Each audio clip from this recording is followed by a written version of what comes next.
Hey everyone, welcome back to the Dreamers Podcast. Today I have Andrew, owner of Nxrth471. If you want to go ahead and kind of introduce yourself to the audience.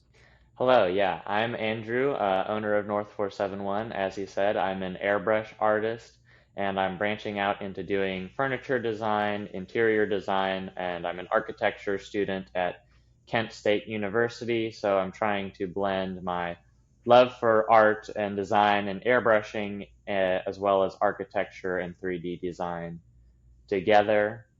And yeah, so.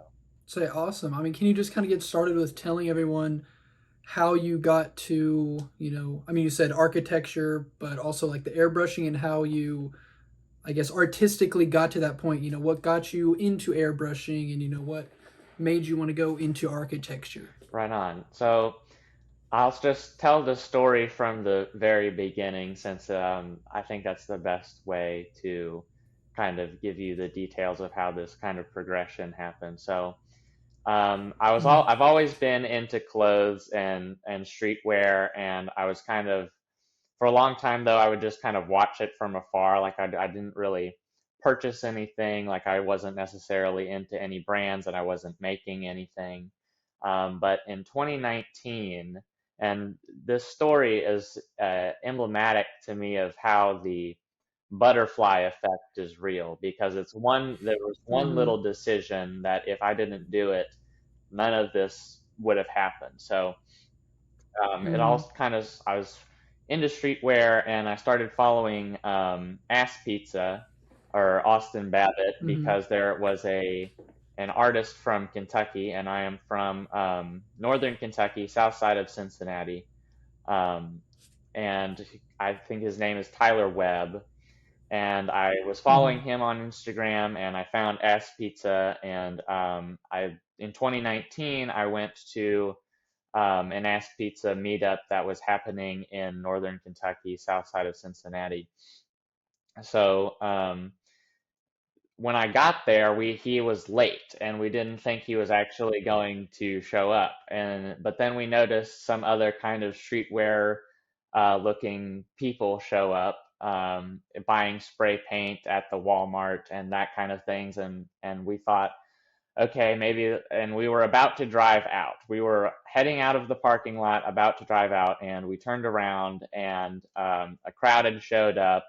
The police were there. They told him to move to the Petco across the street, and then he started Mm-hmm. selling his merchandise. So at that time, I think it was 2019, so I think I was 14, and I was seeing Austin, and he was, I think, 21 at the time, just seeing what he was doing, and I thought, he's only, he's only like 5 years older than me, or, I can't do math right now, but Mm-hmm. what's stopping me from kind of doing my own thing? So after that, I bought a T-shirt. I actually have it. If you want to, if we the audience, you think the audience would want to Yeah. see it? Okay, I'll go get it. So I'm kind of fanboying out right now a little bit, but signed from 2019. This was kind of the shirt that started it all. I'll just put it over Mm-hmm. here. Um, And so I got this shirt, and it was, I just saw what he was doing.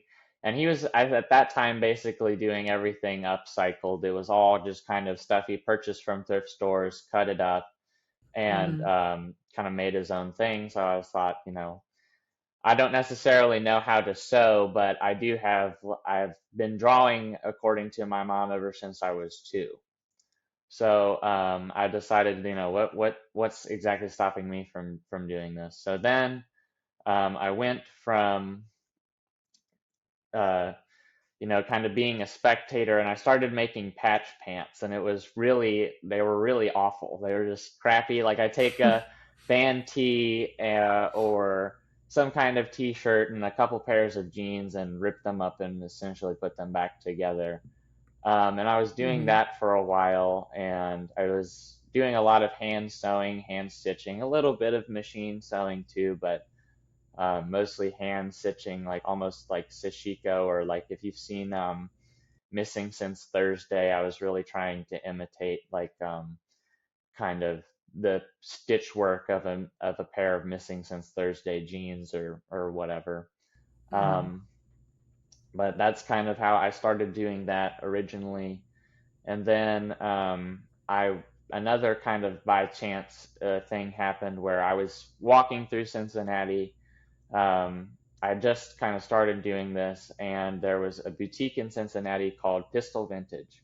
I don't think it's around anymore, but Mm-hmm. I by chance kind of stepped in, and there was this young woman there who was very kind to me, and I was explaining to her like, oh, I just started doing clothes, and she's like, oh, I'd love to have your items in my store.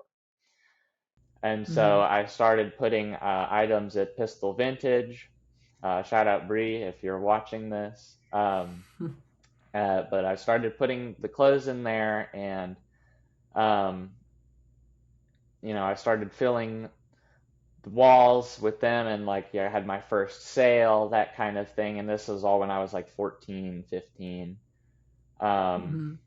and so eventually, so I was doing that for a while. I was doing the patch pants. Then for my birthday, I got an airbrush kit, and that's kind of when the doors really burst open, because the airbrush doesn't Mm-hmm. necessarily require you to know how to sew or do anything like that. So I was doing airbrushing, I was doing screen printing, and it was just a lot more creatively free. I didn't have to look for a bunch of upcycled materials or anything like that. Um, so I just kind of started doing that.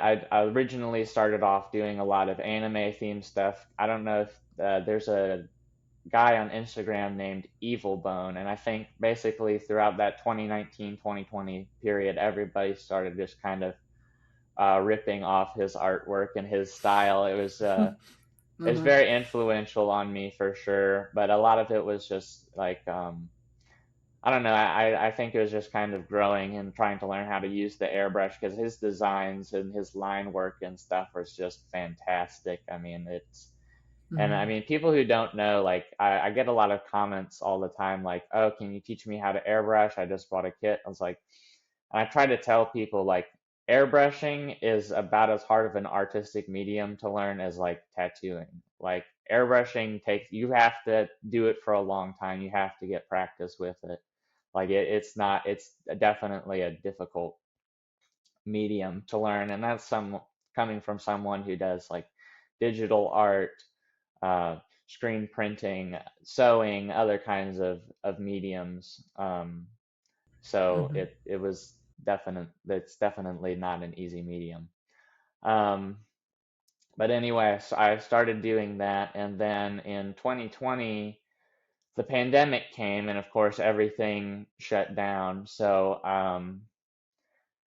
she wasn't gonna have the store open, obviously. So I kind of withdrew all of my inventory, and I started selling on Depop. And once I started selling on Depop, I was noticing like, oh, because I think during COVID, there were a lot of people who were just kind of sitting in their house, just scrolling Depop, impulse buying. Mm-hmm. So I started just, not to put any dirt on Pistol Vintage, but I started making like, I had made so much money my being in Pistol Vintage for a year, and then like my first couple months online, I had made that same amount.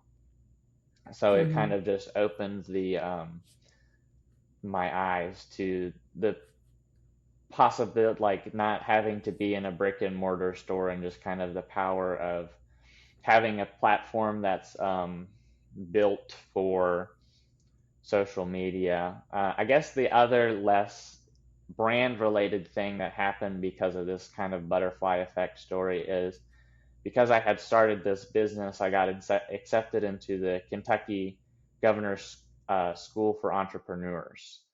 And so I met my girlfriend through the governor's school. And yeah, so then kind of comes the architecture component. So I was looking, Kent State has like I don't know what its ranking is now, but it has one of the top fashion programs in the country. But compassion, fashion is a very competitive market, and so it's very difficult. Mm-hmm.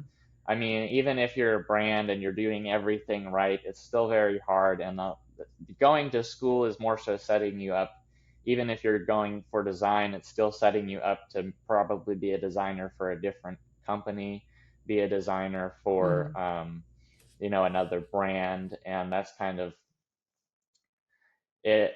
that kind of was not as appealing to me. And then I've always been I've never really done much architectural, like software wise or anything like that, um, when I was doing North 471 and kind of throughout high school. But then as I was going to college, I kind of realized the opportunities that architecture were providing. It's a much kind of more stable field, but you can still do a lot of creative things with it. I mean, Mm-hmm. I don't think architecture is necessarily as uh, built into our like primary culture as fashion is. Like, I think when's the last time you've heard of like a famous architect? Most people will say like Frank Lloyd Wright, and that guy has been dead for years. He's from the Yeah. 1920s. But I mean, there are still really influential architects, famous architects. I mean, Zaha Hadid. I'm trying to think of more.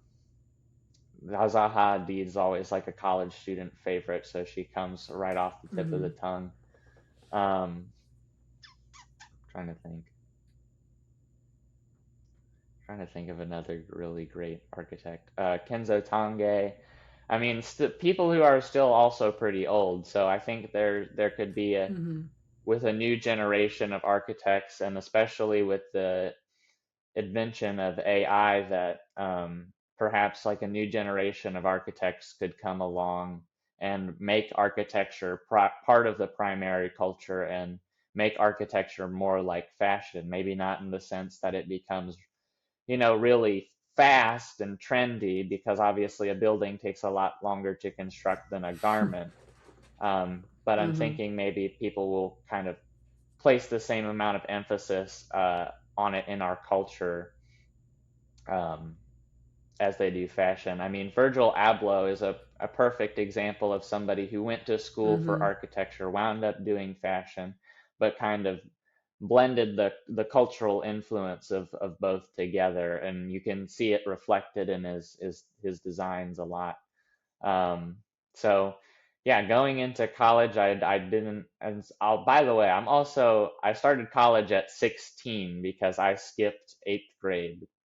So I was starting college at 16, and I got into architecture in college, and yeah, just kind of realized the avenues. So now that I've like gained the skills and I know how to use 3D software, and I somewhat know how to build things and manipulate physical materials, I want to start blending my passion for design and kind of airbrushing and start blending it with 3D design, furniture design, interior design, architectural design. And yeah, so that was quite a bit of a rant, but Say hopefully I can remember everything and respond. But I mean, yeah, when you mentioned the fashion interest and then going into architecture, I mean that was my first thought was Virgil Abloh, because I think even though I don't know specifically like how much architecture specific projects he did or any buildings he helped design other than like storefronts, I think he did a great example of showing how a lot of those the principles of architecture, and some of the like different ways that an architect thinks, um, can apply to stuff like streetwear and clothing. So I think, like you said, that yeah, a lot of people like the only architect that came to my mind other than Virgil was Frank Lloyd Wright, and yeah, even I know he's been dead for decades and decades. So I think that is something that, especially with Virgil, that he kind of helped push that and helped kind of combine that. But I mean, you bring up a good point that it can't really be trendy because, yeah, a building unfortunately takes a little longer than a shirt or a pair of pants to make. Um, but I do think that is something that we will hopefully see, especially with stuff like, I mean, 3D printing and different things with how they're able to construct stuff more quickly, and kind of be able to, accelerate that. I think that'll help combine those. But I also really like how you started with Ass Pizza. That's someone that, honestly, I was thinking about it while you were talking about it. I usually kind of say that I started getting into like online artists and stuff in like right before the pandemic. I followed this guy Gavin South. Is he the guy who makes the cats? Yeah. Okay, Glenn, he right is the on. purple cat. Shout out Gavin. Been a big fan of his for a while. But from there, I kind of started following a bunch of other people. But I'm pretty sure I followed Ass Pizza in like 2018, 2019. Because I have I have like, I think, some stickers, and I have like a patch with Eevee on it from one of his like 7:30 July drops. And I remember it took like quite a while Yeah, to get right that, but on. I still have that patch. I need to put it on something, but I haven't yet. But so I think that was someone that, yeah, I found a YouTube video that, just some random guy that has "Follow Your Dreams" Right, tattooed on yeah. his face, and his name's Ass Pizza. And I was like, who is this? And then I watched the little interview or whatever, or Day in the Life, and I was like, okay, I get it, I get it. So yeah, Ass Pizza is someone that I've been a fan of for a while, and so it's cool to see how, that one little, meetup that almost didn't happen, and along with a few other things, kind of helped, spiral into everything you're doing now and have done in the past several years. And I think that's an important thing that a lot of people might not think about, but several different people I've had on the show, like Chase, who has this brand Unfinished, he talked about how like his whole clothing brand started as like, I think, a school like graphic design project, and then his friends got interested and they made a brand, and then they kind of fell off, so he made his own brand. And like the my podcast all stemmed because of I used to be in a college dorm room that was basically for students interested in entrepreneurship, and so we had like little challenges, and I made like a little design for an app, just a really simple, like, I took Photoshop, just put some fake icons on, nothing high tech at all, didn't take super long, but just like a little overview. And someone saw that, that was watching the presentations, that was another student, and he had a podcast that he was doing because he's like super into finance. And so I started editing that, and then I realized like, oh, I could do this myself. Like, I know how to edit, I know how to record something. I have the computer and software and stuff to do it. So I was like, why not, do it? So I mean, without that, I might have not that one thing where I made that one little image for one little event, and he happened to be there and see it and ask me. So there's so many things that I think, that butterfly effect, the snowball effect, how, things can just build up and build up over time, is a really important thing, and it happens a lot more than people might think. Um, but I guess to kind of get into the next question, kind of talk about, uh, I guess, your goals, or a little bit more in detail about Nxrth471, how you came up with the name, kind of where you want to go with it, what you've done and want to do, that kind of stuff. All right, well, to reflect on something you had said previously, like Virgil Abloh, to talk about my love for Virgil Abloh for a second. He was a very versatile designer, and I think before he died, he was kind of like, "Fuck it, I'm gonna give my playbook to everybody." And he has his Mm-hmm. archive on his website, but people who don't know what I don't think he did build. I'm not sure if he built it, but he did do a project for an off-white store in Miami. Really cool project. Should definitely check that out. I think he has an archive Mm-hmm. of his architectural portfolio somewhere online. He did a lot of exhibitions though, so he did Mm-hmm. the one that comes to mind that I think is one of his best is he has essentially like a bunch of fast food signs that have been cut and they've essentially been opiumed out, and it's kind of like they're all black, they're all kind of like just it was opium before opium, so that's a really cool project. People should definitely check that out. So how did I come up with the name of North 471? It's actually 471 North. So it's the name of an Mm-hmm. interstate that connects um, Kentucky to Ohio, and or connects northern Kentucky to Cincinnati. Because originally I was thinking my brand would kind of, since it was in the boutique and it was developing kind of around the boutique, I was thinking my Mm-hmm. brand may wind up being a bit more like homegrown, grassroots type of Mm-hmm. brand. But I think ultimately it just kind of wound up being a really nice username, and it's like, not too big, not too small. It's like the perfect size to Mm-hmm. throw on a shirt. Sometimes people do not remember it. I will say that sometimes I've gone up to people that I'm trying to work with, and I'm like trying to give them my Instagram. It's like Nxrth underscore score, all that, and they're like, Uh-huh. "Dude, say that again." Like I have no idea what the fuck you just said, but Uh-huh. um, so that's where the name come came from. I guess my goals, I've already like, I think clothing wise, I've completed a lot of goals so far. Not to say that there aren't more to come, but I think right now, like my goal is to start pushing more towards furniture design, architectural design, interior design, and then kind of come back come back and have that kind of influence the style of the clothes. I will say a person I've Mm-hmm. been working with recently, someone you should probably get on the podcast, is Plague Boulevard, who is Mm-hmm. the merchandiser and the brand associated with what used to be Spider Gang, but is still associated with Lil Darky and all those guys. So I met them. Lil Darky had actually, I had posted a TikTok that kind of went viral.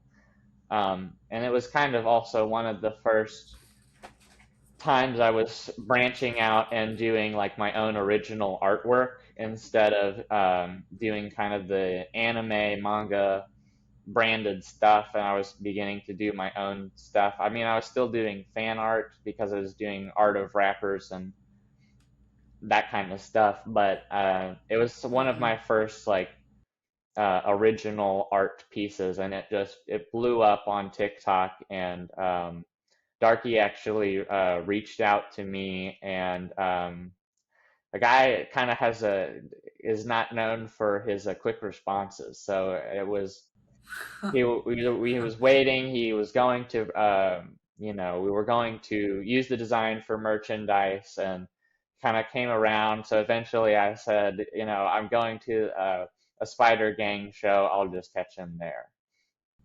So I went to Mm-hmm. a Spider Gang show in Indiana, and I met Plague Boulevard, and I met Lil Darky there. And that was kind of the beginning of our collaborations together.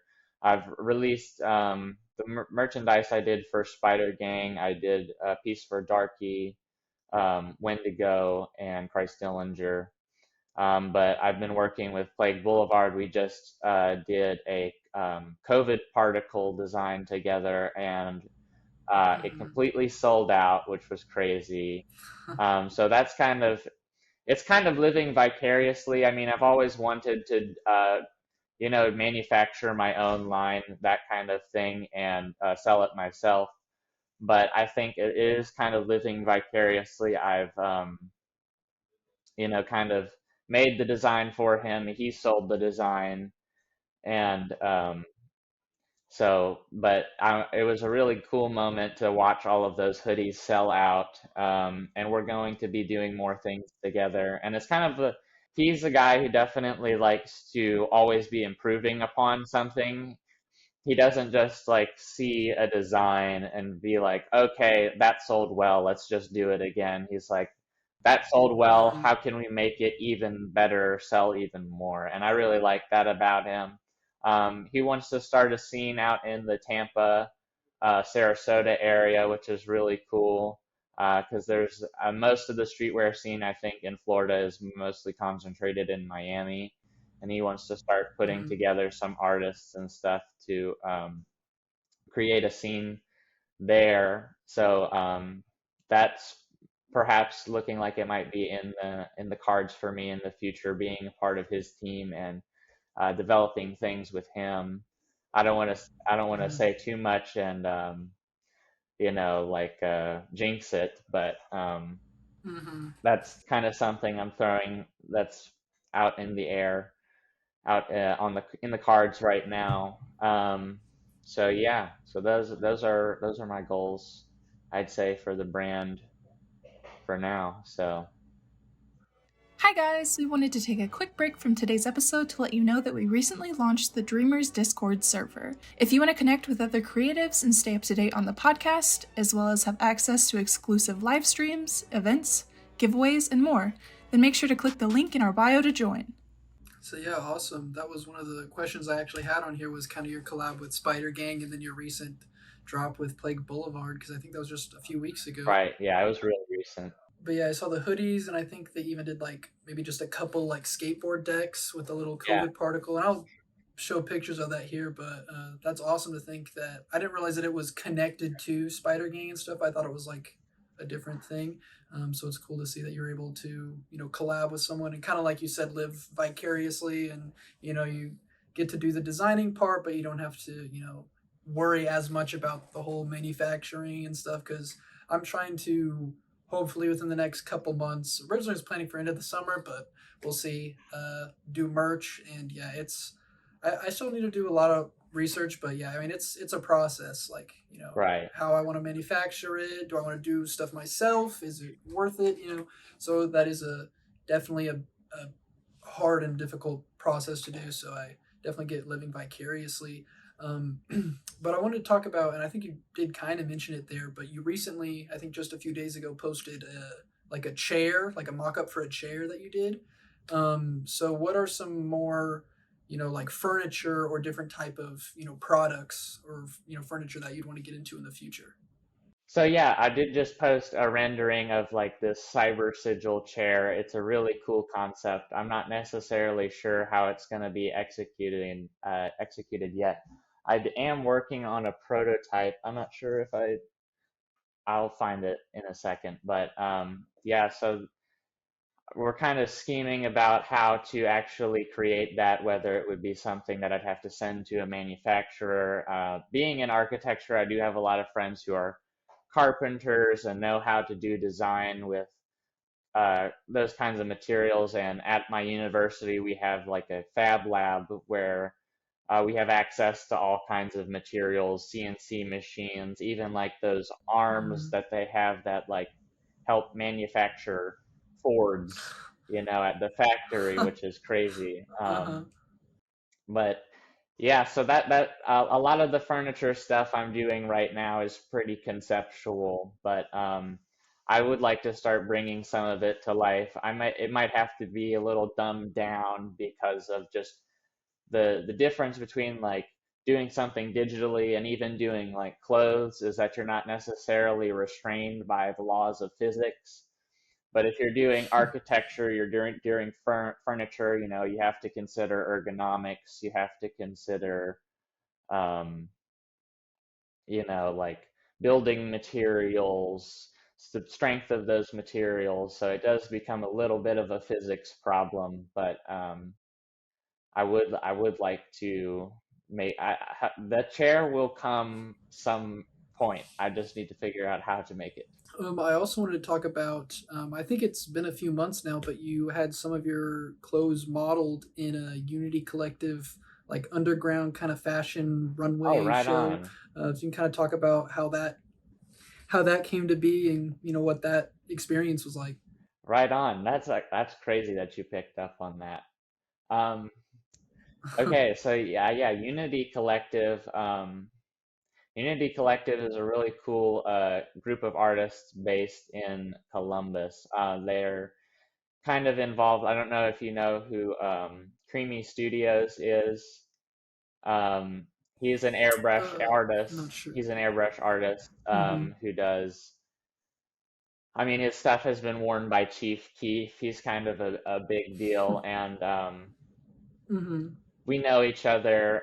We may do something in the future together, but he's an airbrush artist that kind of has taken over just the Columbus scene and kind of started a Columbus, Ohio scene, and him and another artist named Lisp. They do a lot of graffiti. There's if you're driving from on if you're driving from Kentucky to northern Ohio, or if you're going from like Florida to Canada, you'll eventually pass through on the way to Columbus. You'll pass through a sign that says "Hell is real." And Lisp has put a piece of he's put like a demon piece of graffiti on the Hell is Real sign. And it's just like such an Ohio, such a Midwestern kind of iconic thing. And they kind of started, Mm-hmm. I don't necessarily know if they're responsible for Unity Collective. Kai Kiefer is kind of the leader of Unity Collective. She organizes a lot of the runway shows, the events, and she does the Columbus City runway show and several other runway shows in Columbus, just kind of contributing to the Columbus fashion scene and the community as a whole. So I was actually introduced to Unity Collective through my friend and my soon-to-be roommate Antonio, who is a model for Unity Collective. You can see him in my TikToks, kind of modeling my stuff. Um, Mm-hmm. so he kind of put me on to them, and yeah. So the Unity shows I've done I think two. They're kind of, I mean, exactly what you would expect. It's essentially like a little darky concert, but a runway show. You know, they were kind of in Uh, like a small Columbus venue. It's always packed to the brim, tons of people, and the models kind of walk in, and then they do their kind of pose on the stage. They come back, and yeah, it's a nice experience. Shout out to Kai, and shout out to I can't think of his name. His brand is Tyrant Worldwide. He does a lot of like crazy shit with spiked hoodies and all that. And I mean, all the models there are great. Some of those people are like real professional models, and then some of them are just kind of they're uh, contributing to the community, just kind of doing the runway thing. But shout mm-hmm. out to all of those people. So big love for Unity Collective. Say, I'm sure that was awesome to kind of take a part in that experience. That'd be really cool too. Because I mean, a lot of times with the online stuff, like especially being in Kansas, like I'm sure there's stuff like that happening in some bigger cities and stuff. But where I go to school and where I'm at, as far as I know, there's nothing like there's not that big of a scene. There is a really cool art program here at my college, and I do need to kind of work on getting more integrated into with some of those local people and artists. But I think that is just something like so cool to in person, just those experiences like that, whether it's opening pop-ups, doing like underground fashion shows, because like that's something that I honestly don't even know if I know many other or have seen many other people do that with like smaller underground brands. So I think that's just a really awesome thing. So shout out Unity Collective. I'll probably check out more of their stuff after this. But um, you mentioned another airbrush artist, and I kind of wanted to touch on airbrushing a little bit more. You mentioned how it is probably a lot harder than people think, and is kind of similar to tattooing in a way. So I'm curious, what advice do you have to people that are interested in starting? Are there any tools or specific kits or anything that you'd recommend? Right. So I mean, if you see Ink Master, a lot of their flash challenges are actually doing airbrush work on the human body, and I think that's kind of Mm-hmm. emblematic of what it is. Um, there would be a time where I'd be kind of gatekeeping what I do because I don't necessarily want people to get into airbrushing. But since I'm kind of moving into architecture and furniture and mixing these things together, I will give people some advice. If you want to get into airbrushing, understand you will not be a master the moment you pick up the brush. That's everybody will learn that one way or another, and Mm. understand that you spend more time cleaning the thing than you actually do using it. It's if you have a very distinct vision and you're trying to execute something and the equipment is not cooperating with you, it can be very frustrating. Um, but there's kind of, to me, I kind of see like three main styles of airbrush art. There's kind of like airbrushing with just freehand, no stencil, kind of the graffiti style. And I mean, what I like about Creamy and Lisp and these other airbrush artists is they're kind of taking that graffiti style, which is very associated with like Y2K and like those crappy things you get at the Daytona Beach where they've airbrushed an alien or they've airbrushed like 2003 with like 40 hearts or something, and they're Uh-huh. making it like they're making it cooler. They're doing their own original art, which is why I really like them. But they're that's kind of the first style. The second style I'd say is like I think more like the Evil Bone era of airbrushing was more like the anime stuff is like you can use fabric markers or screen printing in a combination with airbrushing to like make your designs feel like they have line work and ultimately make them more graphic. And I see a lot of people who engage in that kind of design are really think about it more like screen printing than I think they do airbrushing. Like they'll start with one layer, they'll have a different color that's darker.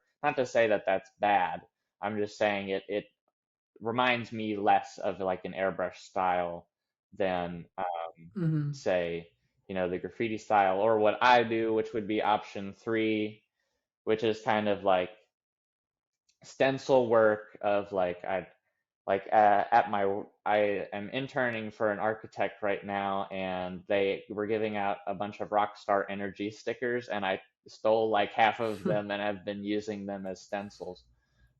So there's there's like stenciling, which is mostly what I do. Like it is a bit more of a graphic style. Like this pinup girl I did is a stencil. The stars are a stencil. I'll do some stuff freehand, but the stuff I do is very calculated. Like the airbrushing part doesn't necessarily take as long as making the drawing, cutting the stencil, and then kind of putting it all together. So yeah, but if you, the Hobby Lobby is kind of your best friend when it comes to airbrushing.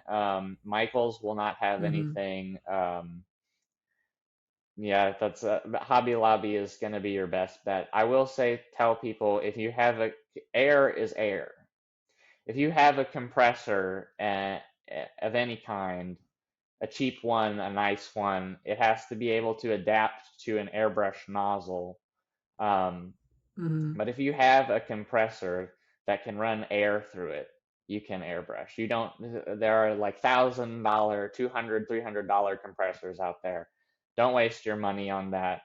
You want a nice brush, because when I first started airbrushing, I was using master airbrushes, which are like $30, and I'd burn through like one or two every month, and they're very crappy. If you're trying to start a business doing airbrushing, they will up your costs of doing business a lot because you'll have to be paying $30 a Mm-hmm. month versus if you go get an Iwata or like right now I have two Iawatas. I had an Iwata siphon feed that lasted me for about a year before it gave out. But good thing about an Iwata is, I mean, the reason that one doesn't work is just because I've dropped it too many times in the sink. It has missing parts. It's like, just Mm-hmm. gotten dry rot from the amount of paint in it. But an Iwata will last you a lot longer if you, especially if you take care of it. And you can also order replacement parts for an Iwata versus like a master. You basically just, the parts would be too cheap to sell to people, so you have to buy just a whole new airbrush. But yeah, I was airbrushing with a siphon feed airbrush. Kind of discovered that that's really not, for stencil work, it's not necessarily the best, although I did appreciate how it just worked better than the master airbrushes I was using before. But now I have an Iwata Neo, which is something you can find at Hobby Lobby. Super easy to Mm-hmm. use. The Neos are a lot easier to clean because they're made out of less parts. You can get a siphon feed or you can get a gravity feed. I'm currently using a gravity feed, which an airbrush purist would tell you that you shouldn't use for shirts or whatever, but it works for me, so I just use it. Say, I think it's funny that you kind of mentioned the like airbrushing stores and like like Florida or something, because the only airbrush shirt that I own is one that I got on vacation in Panama City Beach like 2 summers ago, and it's like Pikachu with like palm trees behind them. Yeah. Uh, so so yeah, that's the most, I guess, in person like physical product I have. I mean, I've seen cooler stuff, but yeah, the kind of more just knock it out type of shirts. So I thought that was kind of funny that you brought that up. And then also I wanted to mention that I know you have at least one or a couple videos on your page kind of showing the like stenciling process and some of that. So I might try to put the video here if it's not too Yeah, long, there's but a video on my TikTok of like how there's like a stencil making tutorial. So yeah, then yeah, definitely I'll have all your links in the bio or in my description and stuff. So make sure to go check that out if anybody's interested. How to make those stencils. One other thing I wanted to talk about was, I mean, you've mentioned working with a bunch of different people. Going to the Unity Collective, working with Plague Boulevard, and some other artists and stuff that you've worked with or plan to work with in the future. Is there any specific brands, bigger artists, musicians, or something that would be kind of like a dream collab or something that you'd really want to do in the future? Okay, well, here's the catch 22. I'm hesitant on announcing too much because I don't really have many details. I will say some other artists I would like to work with. Um, when I would first got it started in doing clothes and doing airbrushing, especially when I was in the Cincinnati boutique, there were a group of artists, or they're not really artists. They're like they're more so of a brand, and I don't know if they have a podcast. I know they have a YouTube channel, but Hive Mind. Mm-hmm. I know that they were working with Spider Gang. They kind of got separated. But they're some Ohio boys. I know they're in Detroit now, but an Ohio boy can always support an Ohio boy, even though I'm from Kentucky. But uh, I'd love to get to work with them again. I by chance scrolled through their Instagram the other day. Riley, John Savage, I think that's like his handle. I think his name is just Riley, but they both follow me. Mm-hmm. Um, we haven't spoken in a while, but that might be something I'm looking into, either doing something for their merchandising, um, going on their show. Since I'm in Kent State and I'm like an hour south of Cleveland, I'm very close to Detroit. I've gone to Detroit. Kent is kind of middle of nowhere, center of everything. So it's about an hour from Mm-hmm. Columbus. It's like so many hours from Toronto, so many hours from New York. Very close to Akron. Obviously, about 45 minutes from Cleveland. Very close to Pittsburgh. So, but that's something I'm looking into. Other brands. Um, yeah, well, like I said, I might do something with Creamy eventually. Mm-hmm. Sometimes you make a connection, you make a spark, and then kind of there's there's not much that you get distracted by something else. Like I kind of have to put like Yeah. I have to go between school and business. But I think that going to school and working on architecture, and even I'm interning for an architect right now in Austin, Texas. I think just these design experiences, being able to experience other people's perspectives on design, just all will build your ability to do other things. Like I think my ability to airbrush has definitely influenced my ability to do architecture. My ability to do architecture definitely influences the way I airbrush. Like this is kind of offhand, but last semester, I had a teacher named Jean Jaminet, and he really changed the way I thought about design. There's a project that I did for his class on my TikTok. I think it's also on my Instagram for a Missoni fashion boutique. Um, and he just kind of, it really pushed me in my skills to learn how to do 3D art better, how to do 3D modeling better, kind of opened my eyes to. I mean, and also if you want to check out his work, his website is a never-ending stream of inspiration for anyone. If you're an artist, architect, fashion designer, if you go to Hmm. isomorphism.com and look at that website, that it's a gold mine. I can't express how great it is. Um, but yeah, side comment, side tangent. But yeah, so the dream collab of the true full circle moment is I've actually connected with Ass Pizza, and I've shown him some interior renderings. He's planning to open a store in NYC. I've showed him some renderings. He seemed to like them. He started following me. Like I said, I don't have many details about the project just yet. Obviously, hearing kind of the origin story of how you got into what you're doing now, I know, sometimes business gets in the way, or things slip through the cracks, and that happens. Being busy with school and stuff, so I get that. But I mean, I hope either that or something else in the future happens, because that like you said, that'd be that full circle moment.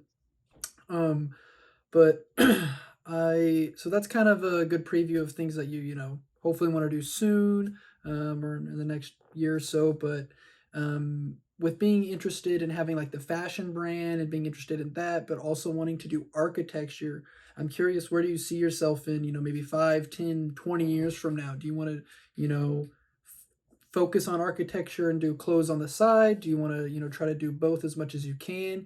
Kind of where would you, and I know it's kind of a hard to Right, visualize yeah. all that, what's all going to happen, but I guess kind of, what would your vision now, or, an idea of you, 10, 20 years in the future be like? Well, I will admit, for a long time, I kind of used to believe that the older you got, um, the less knowledge you would have as to in how to influence culture or how to know how to good design. And I think that's just ignorant youth shining through. I don't think that's true at all. I think you can still do great Mm, design if you're 70, and I still think you can do great design if you're 5. There is just one's going to be very technically skilled, the other one's obviously not. 5-year-old can't build a building. mm-hmm. We can't find a 5-year-old liable. But I definitely I'd like to merge the two as much as possible. I think it'll also kind of depend on, how, like I was talking about earlier, how culture goes. Like, will architects be able to integrate architecture into more of a primary thing? Will it be something that more people are interested on their TikTok and Instagram feeds looking at versus like, the next set of opium like brand pants or style pants or whatever. I'm hoping Mm-hmm. maybe we can put like architecture and interior design and fashion kind of more in the same category. Um, like you said, it's kind of hard to visualize. I think no matter how old I get, I'll always be doing art. I don't necessarily know if I'll be airbrushing for, forever, but I definitely think that I'll be doing art for the rest of my life, like regardless of whether it's a business for me or not. I definitely enjoy like just as therapy, as relaxation, just kind of drawing something, sketching something, or whatever. So I definitely think I'll continue doing that. Um, Obviously, architecture is a lot more of a stable career, but I'd like to believe, hopefully, with my entrepreneurial experience as being, an airbrush artist and doing fashion, that would help guide me be able to do my own thing more so as an architect. I've been thinking about this kind of a lot recently to some degree. There's a TikTok account I found called Josh and Matt, and they kind of specialize in like really obscure furniture. I'm pretty sure I follow them. Yeah. Yeah, so they do some pretty cool interior design and furniture. There's obviously other brands that there's that brand that I can't think of. They're an Italian brand. Travis Scott just did something with them. They're like the cacti. I Hmm. can't think of what their name is right now. Yeah, I think I know what you're talking about. But I see them kind of being more so of a brand that's going to penetrate into that primary culture versus kind of just being this kind of novelty thing of like because it seems because in the world of architecture, I think it's becoming less so now. But I mean, architecture is generally dominated by HGTV and like stuff that's not even really architecture. Like HGTV Hmm. is mostly about like real estate, interior design, and it's like, the amount of architecture is like very small. Yeah. Um, but I think that I hope and I think that it's changing to be something that can be influenced by art that's better and that kind of thing. And I see these collaborations with Travis Scott. I even to some degree see like Architectural Digest where they're I mean, a lot of these Hollywood celebrities have super lame homes. They should really invest in some better architects and some better interior designers because they look like a Mm. tattoo shop. They're just so decorified. Um, but I Uh-huh. see Architectural Digest to some degree also kind of pushing our interior design and architecture to a something that can be more art influenced and more design influenced versus something that's very like HGTV, you know, minimalistic kind of kind of thing. Not to say Hmm. that that's all bad. I just don't think that's where design should be heading in our culture.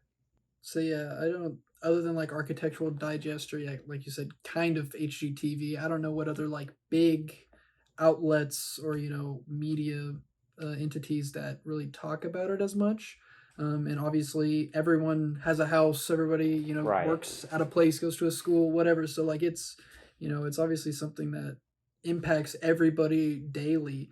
So I do think, like you've mentioned, that it'll hopefully see kind of a rise in interest, especially from kind of like the online art scene, whatever you want to call it.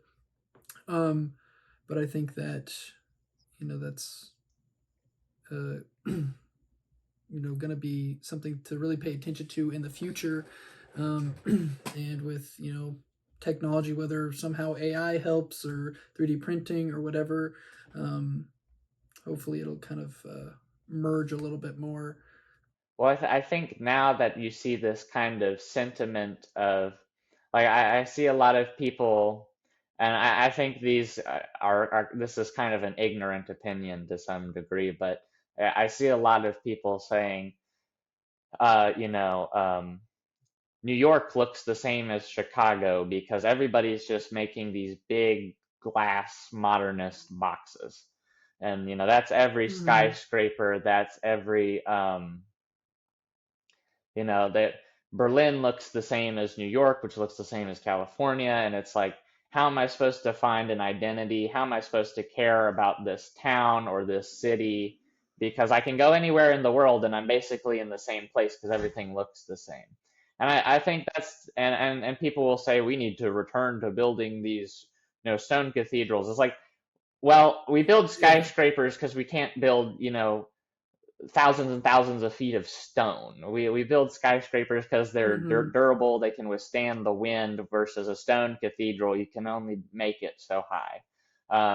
But I think that the sentiment is ultimately there. Like, I think people are seeking now. I think that as design and our technology improves, people are going to want to seek things that are more unique and more beautiful to their surrounding environment, especially with skyscrapers. That'll kind of be the final frontier of architecture and design, I think, because of skyscrapers, obviously a ton of structural engineering goes into them, and like Mm-hmm. a lot of planning. They take years and years to build, but I ultimately think that kind of once architecture is able to have a greater influence over like the domain of skyscrapers, then things will get really interesting, because people are going to want to create things that are more unique formally, and they're going to want things that are more beautiful, not in the sense of like a Roman Catholic cathedral, but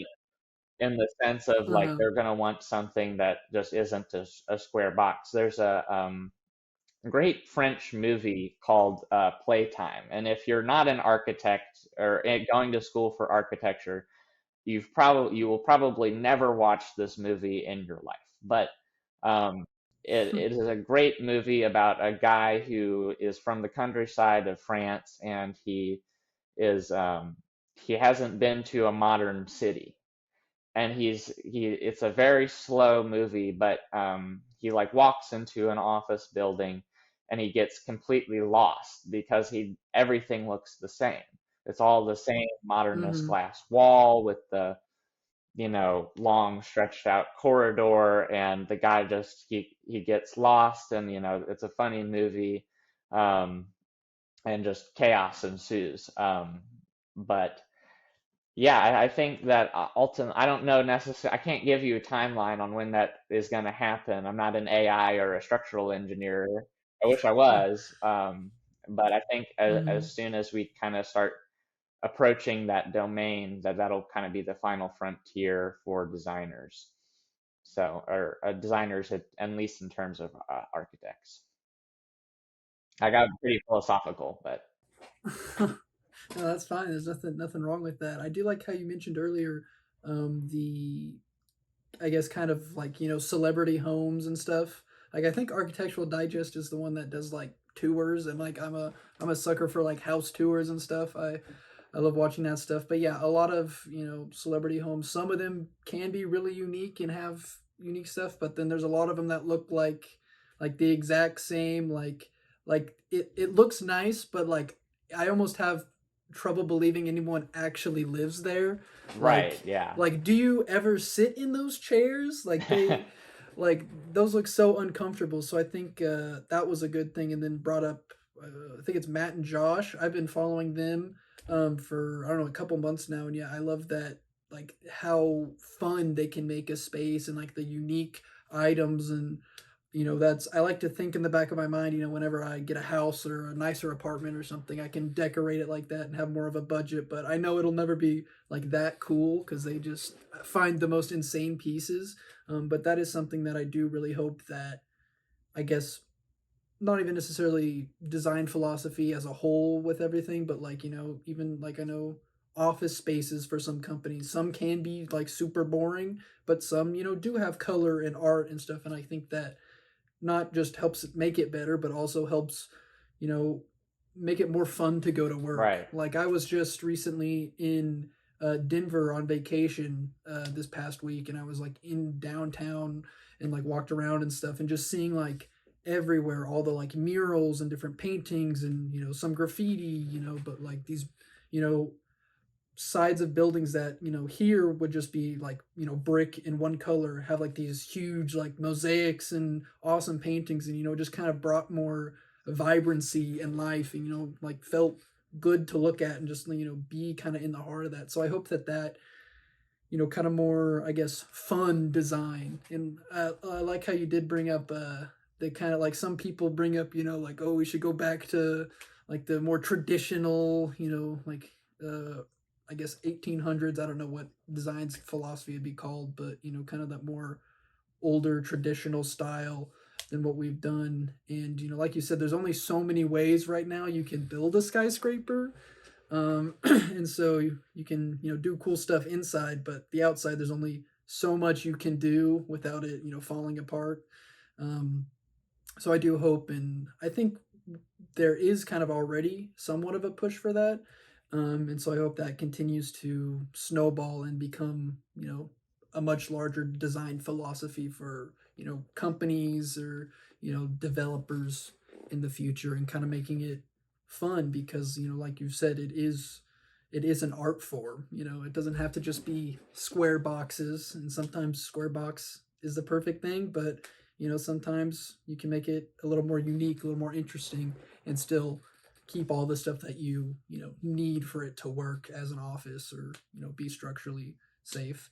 um, but kind of lastly, is there anything else that you wanted to say, any advice you wanted to give, something you wanted to talk about before we wrap up?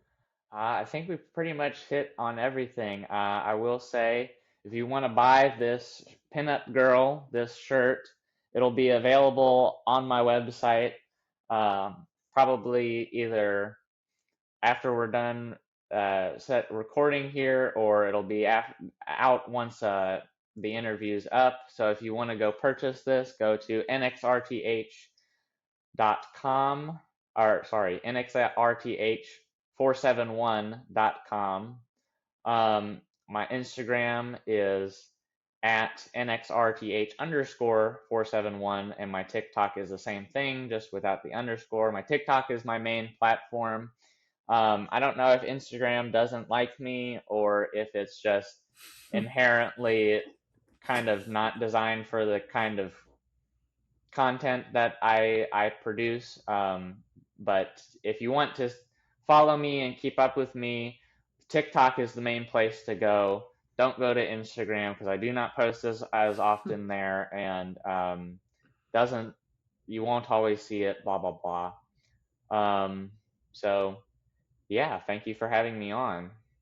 So yeah, thank you for taking the time to come on and talk, and kind of share your knowledge. And all those links to your platforms and the shop and everything will be down below. So if you want to buy that shirt or anything else, everyone make sure to check out the link. Don't forget to comment, subscribe, tell me who you want to see on the show next, and see you guys next time.